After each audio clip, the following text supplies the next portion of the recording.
Sa ibang balita, sinisiyasat na kung may kaugnay sa sindikatong pagdukot ng isang dalagita sa isang sanggol sa Parañaque. Saksi si JP Soriano.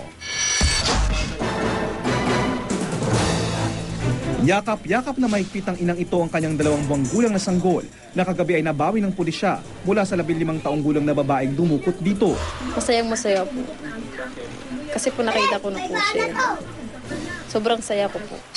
Sa mismong bahay nila sa Barangay Tambo, Parañaque, kinuha ng dalagita ang kanyang sanggol na lalaki habang natutulog sila alas 8 kagabi. Posibleng naman-namanan na ang mag-ina ng sospek na may pinuntahan ding ibang kapitbahay bago sa kanila. Sinusundan niya po siguro ako kung saan po kami nakatira kasi imposible po na aakit po siya ng second floor para kunin niya lang po ito ng gabi na. Papasalamat na lang sa Diyos na nabalik ko sa amin to. Nabawi ng mga pulis ang sanggol hating gabi kanina matapos isumbong ang dalagitang sospek ng ilang kapwa pasahero niya sa isang bus patungong Fairview, Quezon City. Kaduda-duda raw ang kilos ng sospek at di mapatahan ang bata.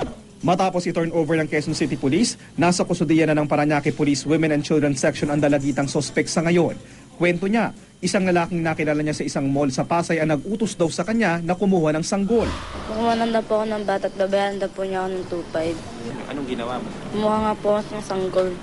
Paano ka nakarating doon? Doon sa area? Nakasakay laang po.